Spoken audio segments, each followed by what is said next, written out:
Nakita niyo na ba o napanood sa Facebook itong pagbautismo kay Katrina Gray? Umani ito ng maraming papuri sapagkat siya ay sikat na personalidad. Nung nakita ko yung picture sa pagbautismo sa kanya, tinignan ko agad ang background ng iglesia kung saan siya binautismohan. At ito yung aking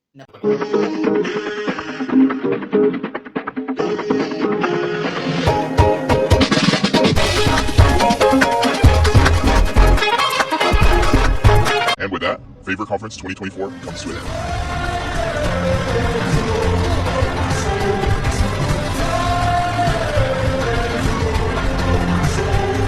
Kung makita ninyo ang picture, mapapaisip kayo agad kung anong klase itong iglesia ang kanyang sinamahan. Dahil makikita ninyo, dalawang tao ang nabautismo sa kanya, isang babae at isang lalaki. Kaya ang tatatak agad sa isip ninyo kung kayo ay baptist, na baka ito ay isang born again or isang charismatic movement.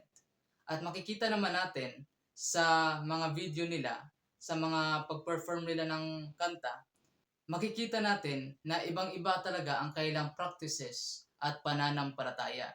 Sapagkat ang songs na kailang ginagamit sa loob ng simbahan ay may halong worldly at yung paraan kung paano sila gumamit ng instrument ay masyadong fleshly or makalaman. Kaya makikita ninyo may mga sumasayaw, may mga tumatumbling at kung paano sila gumamit ng instrument ay napaka-fleshly po tignan.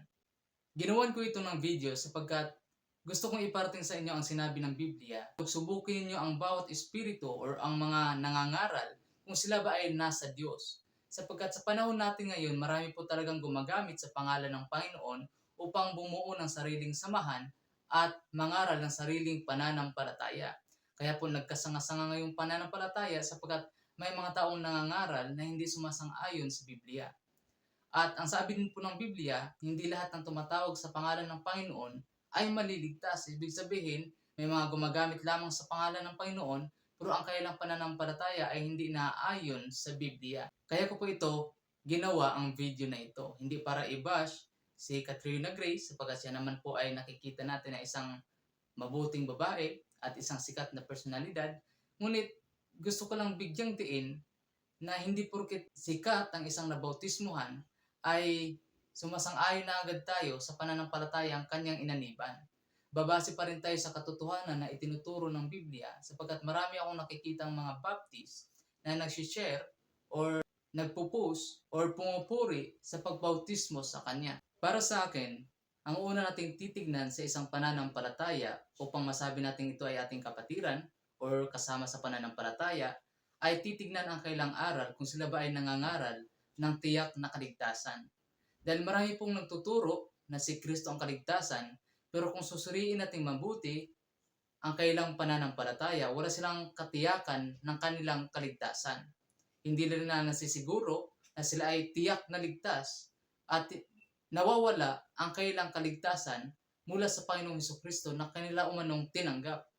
Pero sa Biblia, kung pagbabasihan natin at titignan, ang kaligtasan na ibinigay ng Panginoong Hesukristo ay hindi po mawawala sa mga taong totoong nagsisampalataya. At yan po ay mababasa natin sa Biblia na tiyak ang kaligtasan sa mga taong sumampalataya sa Panginoong Hesukristo. Kaya nga ang pangangaral, ang sinumang sumampalataya sa Panginoon ay hindi mapapahamak bagkus mayroong buhay na walang hanggan. Ang buhay na walang hanggan ay ang ibinigay ng Diyos sa mga nagsisampalataya sa pangalan ng Panginoong Hesukristo. Kaya yun po ang pinakamahalagang tignan natin sa isang pananampalataya ang ating narinig or ating napanood or nakita sa anumang plataforma ng Facebook or sa anumang plataforma ng social media.